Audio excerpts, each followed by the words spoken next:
सभी आदरणीय दोस्तों का बौद्ध फैमिली में स्वागत व अभिनंदन है। पूजनीय भगवान महात्मा बुद्ध को नमन करते हुए उनके सम्मान में दिल से कमेंट सेक्शन में लिख दीजिए मित्रों, नमो बुद्धाय। चलिए सुनते हैं उनके शुभ विचार को और उनके बताए रास्ते पर चलने का प्रयास करते हैं और उसके बाद जानते हैं कुछ स्वास्थ्य से संबंधित महत्वपूर्ण जानकारी। दोस्तों, आज भगवान महात्मा बुद्ध का उपदेश है मन के गंदे विचार कैसे खत्म करें। उसके बाद जानेंगे शरीर की नसों को मजबूत कैसे बनाएं और जो महत्वपूर्ण जानकारी है हमारे शरीर के नसें कमज़ोर क्यों होती हैं, इसके बारे में पूरा डिटेल जानेंगे। इसीलिए सभी मित्रों से निवेदन है कि वीडियो पूरा देखें, कुछ ना कुछ आपको ऐसा ज्ञान प्राप्त होगा जिसे जानकर आप अपने शरीर को स्वस्थ और निरोग रख सकते हैं। चलिए मित्रों, पहले सुनते हैं भगवान महात्मा बुद्ध के विचार को। भगवान बुद्ध के संदेश मन के गंदे विचार खत्म करें का अध्ययन और उसे अपने जीवन में लागू करना हमें मानसिक शुद्धि और आत्म विकास की दिशा में सामर्थ्य प्रदान करता है। यह भावना हमें अपने मन के साथ विवेकपूर्ण व्यवहार करने, नकारात्मकता और अवसाद के समय खुद को संभालने के लिए प्रेरित करता है। आज हम जानेंगे उनके द्वारा बताए हुए कुछ 7 नियमों के बारे में, 7 उद्देश्यों के बारे में। पहला है कैसे हम मन के गंदे विचार को खत्म करें। इसके लिए भगवान महात्मा बुद्ध ने 7 उपाय बताए हैं, जिसमें से पहला उपाय है ध्यान करें। ध्यान एक प्रमुख धार्मिक व्यायाम है जो हमें मन को नियंत्रित करने और उसे नकारात्मक विचारों से दूर करने में सक्षम बनाता है। ध्यान के माध्यम से हम अपने मन को शुद्ध करते हैं और उसे प्रकृति की ऊर्जा से भरते हैं। योग और ध्यान के माध्यम से अपने मन को शांत करें और उसमें सकारात्मक ऊर्जा का विकास करें। दूसरा है मित्रों सत्संग। सत्संग एक समूह होता है जिसमें आध्यात्मिक विचारधारा के लोग एकत्रित होते हैं और सकारात्मकता के साथ समय बिताते हैं। सत्संग करने से हमारे मन को शुद्ध भावनाओं और उच्चतम विचारों के साथ भरने का मौका मिलता है। वह हमें नकारात्मकता के समय भी स्थिर रहने में मदद करता है। साधना करें। आध्यात्मिक साधना करना हमारे मन को नकारात्मक विचारों से मुक्त करने में सहायक मदद करता है। साधना के माध्यम से हम अपने जीवन में धार्मिक भावनाएं विकसित करते हैं और उच्चतम स्तर के विचारों को धारण करते हैं। साधना करने से हम अपने मन को सकारात्मक दिशा में प्रवृत्त कर सकते हैं और अपने जीवन को धार्मिक और उच्च भावनाओं से भर सकते हैं। अगला कर्मयोग। कर्मयोग वह धर्म है जो हमें कर्म करते समय सकारात्मकता के निस्वार्थता और शांति के साथ कार्य करने का संदेश देता है। कर्म योग के माध्यम से हम अपने मन को सच्ची भावनाओं से भरते हैं और गंदे विचारों से मुक्त होते हैं। 5वां है मित्रों सात्विक भोजन। सात्विक और पवित्र भोजन करना हमारे मन को शुद्ध और शांत रखता है। शाकाहारी और पवित्र भोजन खाने से हमारा मन प्राकृतिक रूप से शुद्ध बनता है और गंदे विचारों से मुक्त होते हैं। मौन व्रत हमें अपने मन को सच्चे और उच्च विचारों में नियंत्रित करने का एक महत्वपूर्ण माध्यम प्रदान करता है। मौन व्रत के दौरान हम अपने मन के साथ एकाग्र होकर उच्चतम भावनाओं के साथ रहते हैं और गंदे विचारों को दूर करते हैं।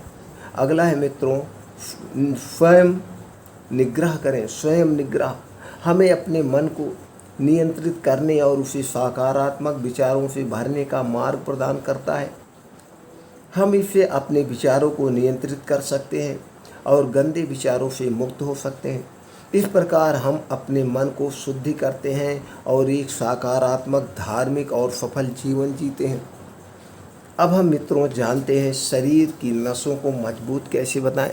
जैसे सभी मित्र जानते हैं हमारा स्वास्थ्य हमारे लिए कितना महत्वपूर्ण है। दो बात हमेशा अगर आप याद रखेंगे तो मित्रों आपको कोई प्रॉब्लम नहीं होगी। जैसे सभी मित्र जानते हैं, छोटी छोटी गलतियों से बड़ी समस्याएं उत्पन्न हो सकती है और हो जाती है।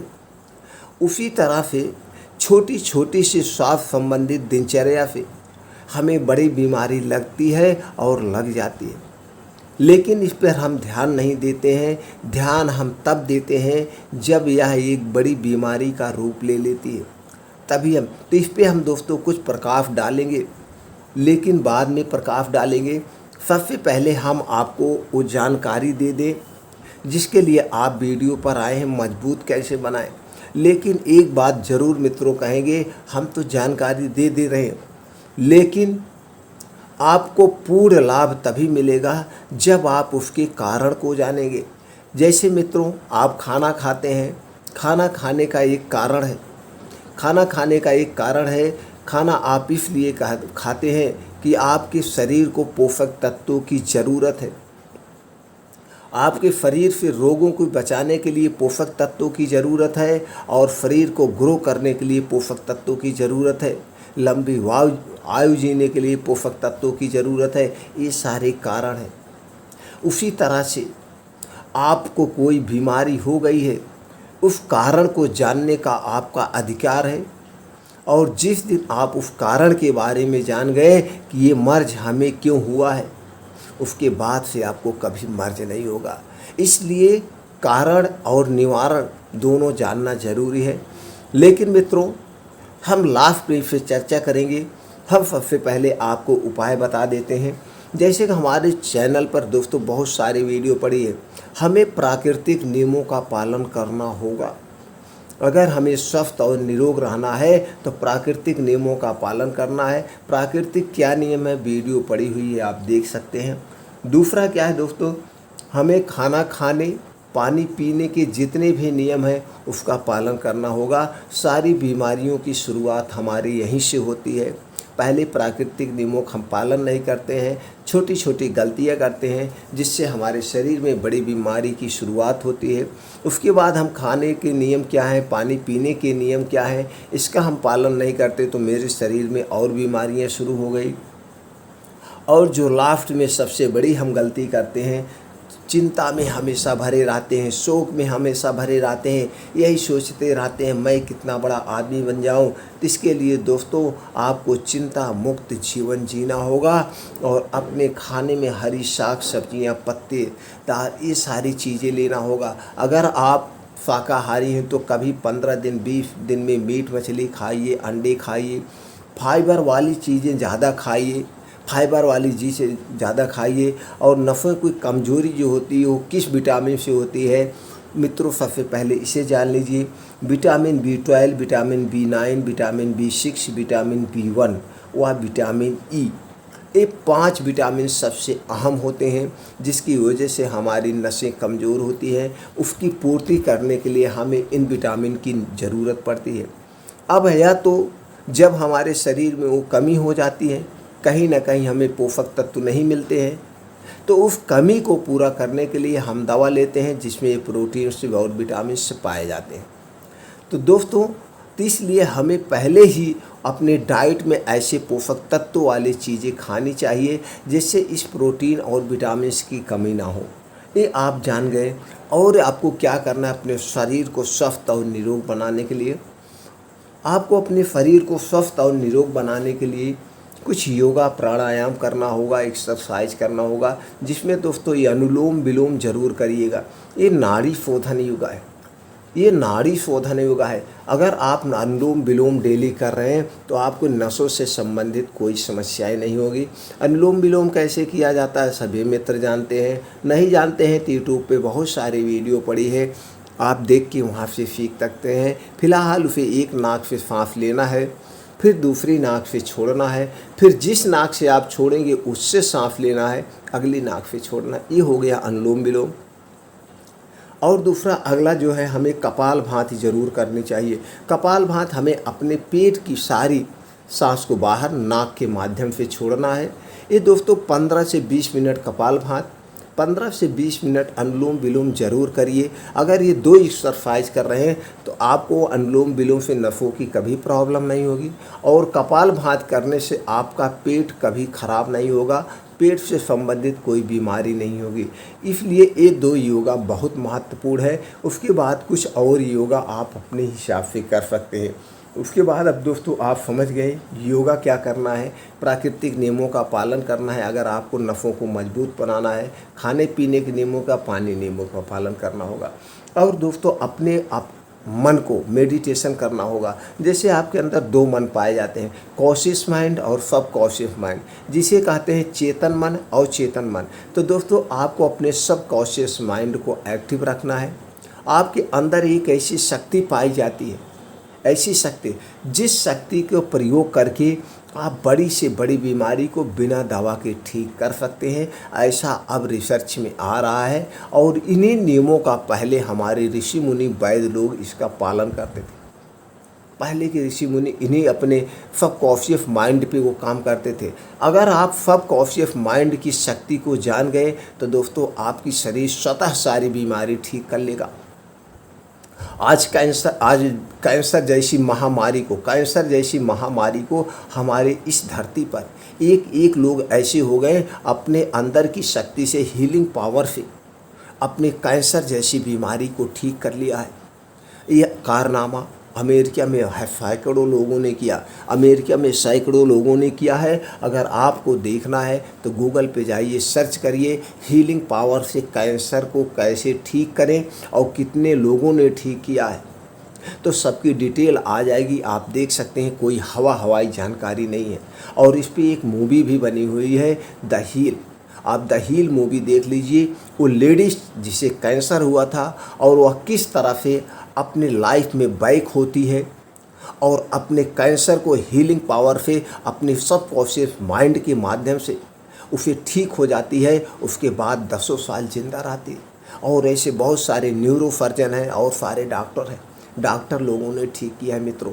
तो दोस्तों आप अपने अवचेतन मन को जागृत करिए और सारी बीमारी को भगाइए। अगर हम इस पे चर्चा करेंगे तो वीडियो लंबी हो जाएगी। तो चलिए आप जानते हैं उपचार, जो कि कुछ ऐसे आज आपको हम चीज़ें बता रहे हैं जो आपके किचन में है और ऐसा कम्बिनेशन करके बता रहे हैं। आप इस कम्बिनेशन से अगर खाएंगे तो कभी आपके शरीर में इन विटामिन की कमी नहीं होगी।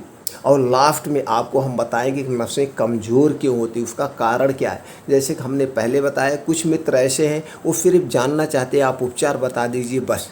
तो मैं तो उपचार इसलिए पहले अब बताने लगा हूँ और बाद में आपको कारण बताऊँगा। जब आप कारण जान जाएंगे दोस्तों तो उपचार तो ऑटोमेटिक आप कर लेंगे, उपचार की ज़रूरत नहीं पड़ेगी। उस कारण को हटा दीजिए। कारण क्या है, हटा दीजिए। तो दोस्तों क्या करना है आपको, सुबह से हम बता रहे हैं सुबह क्या लेना है नाश्ते में और दोपहर में क्या लेना है। बहुत ईजी सा है, पैसा कुछ नहीं लगेगा और आपको बहुत ज़्यादा इसमें तिकड़मबाजी भी नहीं करना है। ईजी सा, सिंपल सा है। ये तो आपकी नसों को मजबूत तो बनाएगा ही, उसके साथ साथ आपकी इम्यूनिटी बूस्टर इतना स्ट्रांग हो जाएगा, आपके शरीर में कोई रोग व्याधि नहीं होगी। अगर आपने ये सारी चीज़ें अपने डाइट में शामिल कर लिया, डेली के रूटीन में शामिल कर लिया। पहला है दोस्तों अलसी बीज। अलसी बीज के कितने गुणगान गाया जाए कम है। इसमें ओमेगा 3 फैटी एसिड पाया जाता है, कैल्शियम, विटामिन, मैग्नीशियम, बहुत सारे तत्व पाए जाते हैं। अब मान के चलिए जो हम कम्बिनेशन बताए हैं ये सारे पोषक तत्व पाए जाते हैं जो आपके शरीर के लिए रिक्वायरमेंट है। अगर हम सारे पोषक तत्व के बारे में बताएंगे तो वीडियो लंबी हो जाएगी। अभी मान लीजिए सारे रिक्वायरमेंट है। तो दोस्तों अलसी का बीज लेना है 5 ग्राम, सोयाबीन लेना है 10 ग्राम, बादाम लेना है 7 से 8 पीस, अखरोट ले लीजिएगा 3 से 4 पीस, चना लेना है 25 ग्राम, खसखस ले लीजिएगा 5 ग्राम। ये सारी चीज़ें आप लेने के बाद इसे अच्छी तरह से धुल करके इसे मिट्टी के बर्तन में भिगो दीजिएगा। मिट्टी के बर्तन में भिगोने के बाद सुबह जब योगा एक्सरसाइज करके आना, उसके बाद इसको चबा चबा के खाना है। कैसे मित्रों, खूब चबा चबा के खाना है, पानी बन जाए। एक बार जिम में निवाला डालिएगा, उसे कम से कम 32 बार चबाया जाता है। आयुर्वेद कहता है आपके मुंह में जितने दांत हैं उतनी बार अपने एक निवाले को चबाइए। जब आप उतनी बार चबाएंगे तो आपके मुंह से एक सलाइवा निकलता है, लार निकलता है, जो कि खाने को वही पचाता है। तो उसके साथ वो पानी बन जाएगा और आपकी वो तुरंत ही मुंह में पच जाएगा। तो 32 बार चबाना है सुबह 8 बजे। इतना याद रखिएगा। इसको खाने के बाद, इसे खाने के बाद आपको पानी नहीं पीना है 2 घंटे तक। इसको खाने के पहले पानी नहीं पीना है 1 घंटे, और 2 घंटे के बाद पानी नहीं पीना है। इस बात को याद रखिएगा। और दोस्तों दोपहर 12 बजे क्या लेना है? दोपहर में 12 बजे आपको लेना है गाजर 100 ग्राम, चुकंदर 50 ग्राम ले लीजिएगा, टमाटर 50 ग्राम। कीवी आता है दोस्तों, कीवी बहुत ही शक्तिशाली फल है। इसे ज़रूर अपने डेली रूटीन में एक ठो शामिल करिए। कीवी लेना है 1 पीस, केला लेना है 3 से 4 पीस, और दोस्तों और सेब लेना है 100 ग्राम सेब ले लीजिए। अब इतना तो हमने कम्बिनेशन बता दिया है। इसमें से आप जितना खा सकते हैं अपने क्षमता अनुसार उतना लीजिएगा। कम खा पाएंगे तो कम लीजिएगा। आप गाजर और कीवी लेना चाहते हैं तो गाजर कीवी ले लीजिएगा, केला ले लीजिएगा। यह सारी चीज़ें खाना चाहते हैं और एक बार में आप नहीं खा पा रहे, इसे आप डिवाइड करेंगे, दिन भर में कभी भी ले लीजिएगा। इसकी कोई बाउंडेशन नहीं है। लेकिन ये सारी चीज़ें में वो विटामिन से शामिल हैं जो विटामिन्स आपके बॉडी के लिए रिक्वायरमेंट है। तो इसको आप ले सकते हैं। तो दोपहर में खाना है, याद रखिएगा इसको खाने के बाद भी 2 घंटे तक पानी आपको नहीं पीना है। और एक पाउडर बता रहे हैं जो आपकी नसों को हमेशा के लिए मजबूत बना देगा, हमेशा के लिए। दोस्तों क्या है? अफगंधा। अफगंधा की आप जड़ी भी ले सकते हैं, अफगंधा का पाउडर मिलता है, इसे आप ले सकते हैं। अश्वगंधा लेना है 100 ग्राम, सतावर लेना है 100 ग्राम, मखाना लेना है 400 ग्राम, बादाम लेना है 200 ग्राम, अखरोट लेना है 200 ग्राम। ये सारी चीज़ें लेने के बाद इसे अच्छी तरह से, अब इसमें तो दोस्तों अफगंधा सतावर को आपको नहीं रोस्टेड करना है, रोस्टेड इसे नहीं करना है। ऐसे आप पाउडर ले सकते हैं या इसकी जड़ी ला करके आप क्या करेंगे, इसकी आप जड़ी लाइए, उसके बाद खुद आप पाउडर बना लीजिए। अब मखाना बादाम अखरोट, मखाना बादाम अखरोट को आप हल्का सा रोस्टेड कर लीजिएगा फुल आंच पे गैस पे लाने के बाद आप रोस्टेड कर लेंगे। रोस्टेड करने के ये फ़ायदे हैं, जब इसे आप रोस्टेड करेंगे दोस्तों तो इसके जो मॉइस्चराइज़र है, जो इसमें सीलन पर है, वो सारे नष्ट हो जाएंगे और इसमें एक ख़राब होने के चांसेस नहीं रहेंगे। अब इसे आप मिक्सर में पीस लीजिएगा। अब सारी चीज़ें एक में मिक्स कर लेना। अब क्या क्या? अफगंधा 100 ग्राम, सतावर 100 ग्राम, मखाना 400 ग्राम, बादाम 200 ग्राम, अखरोट 200 ग्राम। ये सारी चीज़ें आप पाउडर बना करके आप एक एयर टाइट डिब्बे में रख दीजिए। याद रखिएगा डिब्बा कांच का होना चाहिए, कांच में ही रखिएगा, दूसरे में डिब्बे में मत रखिएगा।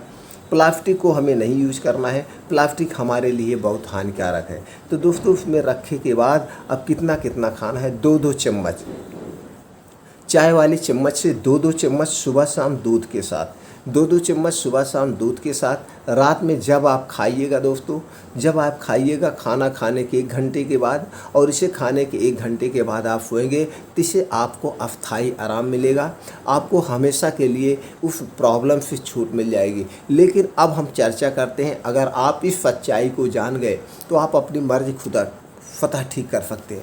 अब दोस्तों ये हमको जानने की ज़रूरत है, हमारी नसें आखिर कमज़ोर क्यों होती है, हमारी नसें क्यों कमज़ोर होती है? तो दोस्तों आयुर्वेद कहता है ये आपको जब नसें कमज़ोर होती है तो क्या क्या होता है? अर्थराइटिस होता है, कमर में दर्द होता है, जोड़ों में दर्द होता है, तमाम जगह पे आपके दर्द होने लगते हैं, तमाम जगहों पे आपके दर्द हो। तो एक गांठों में दर्द, जोड़ों में दर्द, अर्थराइटिस, ये क्या समस्या है? ये तो लगभग जब उम्र होता है उस समय होने लगती है। ये क्या नसों की ही प्रॉब्लम से होती है? आयुर्वेद कहता है नहीं, सिर्फ नसों की प्रॉब्लम की वजह से नहीं होता है। आयुर्वेद तो ये मानता है कि आपके रक्त में एसिड बन रहा है, आपके रक्त में अम्लता आ गई है, और रक्त में, अब आपके सामने एक प्रश्न उठता है, रक्त में अम्लता कैसे आ गई? जब आपके पेट में गैस एसिडिटी बनेगी तब ये रक्त की अम्लता हो जाएगी, और यही अम्लता धीरे धीरे ज़्यादा बढ़ जाती है तो आप देखते होंगे जोड़ों में, गठियों में ऐसे चुभने टाइप में दर्द। एक चुभने टाइप दर्द होने लगता है। और ये दर्द कब होता है? ये दर्द आपके 30 साल के बाद, 40 साल के बाद या 60 साल के बाद होता है। एक तो ये हो गया बहुत सारा रीज़न। दूसरा रीज़न, जैसे आप जब यंग अवस्था में है, उस अवस्था में कहीं आपको चोटें लगाई हैं, तो जब आप बूढ़े होंगे तो उस समय वो बठिया बाई बताफ के तौर पे हो जाता है, तब भी हो जाता है। या आपका वेट ज़्यादा है तो भी होता है। आप अगर धूम्रपान बहुत ज़्यादा कर रहे हैं तो भी दर्द होता है। अल्कोहल ज़्यादा ले रहे हैं तो भी होता है। तो बहुत सारे रीज़न हैं। ये सारे रीज़न क्यों क्रिएट होते हैं, इस पे भी थोड़ा सा प्रकाश डालते। तो आयुर्वेद हमने क्या कहा, आपके रक्त में एसिड बढ़ गई है, एसिड की वजह में आपके नसों में जो है दर्द होता है। तो यानी कहने का सीधा सा रोग है, हमारा शरीर 3 दोष से बना है, वात दोष, पित्त दोष और कफ दोष। हमने बहुत वीडियो में चर्चा किया है। तो जितनी भी दर्द होती है, नसों की ब्लॉकेज, अर्थराइटिस, बठिया बाई, ये आपके वात रोग हैं। आप मान लीजिएगा आपका वात बढ़ गया है, अगर बहुत पुराना है तो वात रोग आपको ठीक से दवा करवाना पड़ेगा। आप किसी भी डॉक्टर, आयुर्वेद डॉक्टर से संपर्क करके इसका अस्थायी इलाज आयुर्वेद में ही है। इसका अस्थायी इलाज आयुर्वेद में है। एलोपैथ में तो इसको सिर्फ लक्षण के अनुसार आपको दवा दिया जाएगा। और फिर बहुत ज़्यादा जब दर्द होने लगता है तो कहा जाता है आपका घुटना रिप्लेस कर दिया जाएगा। लेकिन घुटना रिप्लेस करने से आज तक कोई सफलता नहीं मिली है। आप लाखों रुपए वाला घुटना 10 लाख रुपए वाला लगवा लेंगे, कोई सफलता नहीं मिलेगी। तो आयुर्वेद कहता है कि उसके मूल जड़ पर वार करो। यानी कि आपका जो वात रोग बढ़ गया है, इस वात रोग को ही दूर करो। जब आप वात रोग को दूर कर दोगे तो आपको अपने आप आराम मिल जाएगा। तो अब वात रोग को दूर करने के लिए, तो पुराना हो गया है, तो अब वात रोग को दूर करने के लिए शॉर्टकट में बता देते हैं। वैसे तो इस पर चर्चा किया जाए कम से कम 1.5 घंटा। अगर हम 1.5 घंटा आपसे चर्चा कर लिए मित्रों, आपने सारी जानकारी सुन लिया, आप 100% अपने आप घर स्वतः ठीक हो सकते हैं। वो सारे कारण को आपको हटा देना पड़ेगा अपने लाइफ से। तो दोस्तों, वात रोग होता क्यों है? अभी जब आप यंग अवस्था में होते हैं तो आपका लीवर सब कुछ बहुत स्ट्रांग होता है। आप जो कुछ ही खाते पीते जाते हैं पच जाता है, पच तो जाता है, लेकिन वो धीरे धीरे अंदर जो चीज़ जिसके साथ नहीं खानी चाहिए वो भी आप खाते हैं। तो धीरे धीरे अपच होते होते वही गैस एसिडिटी जो आप यंग अवस्था में है, धीरे धीरे आपका लीवर सब कुछ काम करना धीरे फ्लो होता है। जैसे 30 साल के होते हैं तो ये सारी जो एसिड पेट में आपके बन रही है, एसिड बनते बनते यही एसिड आपके जाकर के रक्त में बढ़ जाती है और आप जान नहीं पाते। तब तक उम्र आपकी 40 से 50 साल हो जाती है और 40 से 50 साल होते होते वो पुराना रूप हो जाता है। तब आप डॉक्टर के पास आना जाना, बस आपका तब सिलसिला शुरू हो गया। लेकिन ना तो आपको डॉक्टर ने बताया ये किस कारण से आपको दर्द हो रहा है, गठिया बाई क्यों है। आप गए, डॉक्टर ने जांच करवाया, डॉक्टर ने कहा आपको गठिया बाई हो गया है। लेकिन आपने पूछा नहीं गठिया बाई दर्द हुआ क्यों होता है, वो जान के वो कारण पे जा। तो दोस्तों, अब आप जान गए कि आपका वात रोग बिगड़ गया है, जिसकी वजह से नसें कमज़ोर हो रही हैं, जिसकी वजह से आपको अर्थराइटिस, गठिया बाई दर्द हो रहा है। तो आपको सबसे पहले अपने वात रोग को ठीक करना होगा। अब वात रोग होता क्यों है, इसको आप कारण जान लीजिए, अभी से सचेत हो जाइए। वात रोग होने के बहुत से सारे कारण हैं। वात रोग आपके सुबह के खाने पर डिपेंड करता है, सुबह आप क्या खा रहे हैं। अगर आपको वात रोग से बचना है तो कुछ प्रमुख बातें बता रहे हैं, इन बातों को आप ध्यान में रखिए। सबसे पहले सुबह के खाना आपका सात्विक, नेचुरल और हेल्थी खाना होना चाहिए। सुबह के खाने में दोस्तों ना तो तली भुनी कोई चीज़ नहीं होनी चाहिए। आपको वात रोग से बचना है तो अपने खाने से आप सफ़ेद नमक हटा करके सेंधा नमक, ब्लैक नमक लाइए। चीनी हटा करके गुड़ लाइए। दोस्तों, मैदा हटा दीजिए, मैदा से बनी हुई सारी चीज़ें हटा दीजिए। आपको वात रोग से बचना है तो बाहर का कोई चीज़ नहीं खाना है। चाय, समोसा, पकौड़ी, ब्रेड टोस्ट, जो भी चीज़ें पैकेट बंद है, पैकेट बंद खाने हैं। और ना तो कभी बाहर रोड के किनारे का होटल ढाबा का नहीं खाना है। आपको शुद्ध अपने घर का बना हुआ खाना है। आपको रिफाइंड नहीं खाना है, डालडे नहीं खाना है। आप जो भी तेल आपको खाइए, शुद्ध साबुत खा के तेल निकलवा के खाना है अगर आप वात रोग से बचना चाहते हैं। और हमेशा खाना भूख से 70% ही खाइए, 30% खाली रखिए अपने पेट को हमेशा। और सुबह का खाना मित्रों आपको पेट भर के खा सकते हैं। दोपहर का खाना सुबह के खाने का आधा और रात का खाना दोपहर का आधा होना चाहिए। ये प्रक्रिया अपनाना। खाना हमेशा उत्तर या पूरब दिशा की तरफ मुंह करके खाना। खाना हमेशा हमें बैठकर खाना है। खाना जब भी हम खाएं चबा चबा के खाएं, एकदम एक खाएं, एक बार एक निवालों को 32 बार खाएं। खाना खाने का सबसे बड़ा जो बात रोग का सबसे बड़ा जो कारण है वो है दोस्तों आपका खाना खाते समय पानी पीना। खाना खाते समय आपको पानी ये घूंट भी नहीं पीना है। खाना खाने के 2 घंटे बाद आप पानी पी सकते हैं। खाना खाने के 1 घंटे पहले आप पानी पी सकते हैं।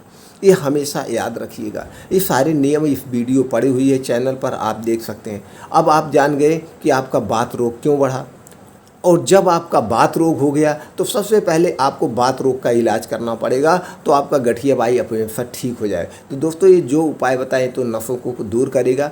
तो अगर आप समझ लीजिए गठियाबाई है तो आप अपने किसी भी आयुर्वेदिक नज़दीक में जो आयुर्वेदिक हॉस्पिटल है उसमें जा सकते हैं, या कोई भी आयुर्वेदिक डॉक्टर है उसे कंसल्ट कर सकते हैं कि हम बात रोग से कैसे ठीक करें। नहीं तो दोस्तों हम बात रोग कैसे ठीक करें इस पे बहुत जल्द आप लोगों को कुछ दवाएं बताएंगे, कुछ मेडिसिन बताएंगे जो आप घरेलू उपचार करके ठीक कर सकते हैं। उसमें कुछ दवा भी आपको बताएंगे बात रोग कैसे ठीक कर सकते हैं, तो उस पर हम वीडियो डाल देंगे। या आपको बात रोग है तो मित्रों हमें बताइए कि आपको बात रोग है, कितने दिन से बात रोग है, तो उसका उपचार हम आपको बता देंगे या अलग से वीडियो बना देंगे।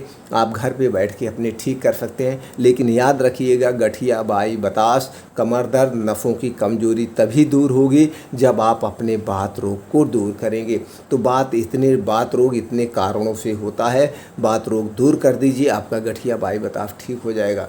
तो दोस्तों फिर मिलते हैं ऐसी ही और महत्वपूर्ण जानकारी के साथ अगले वीडियो में।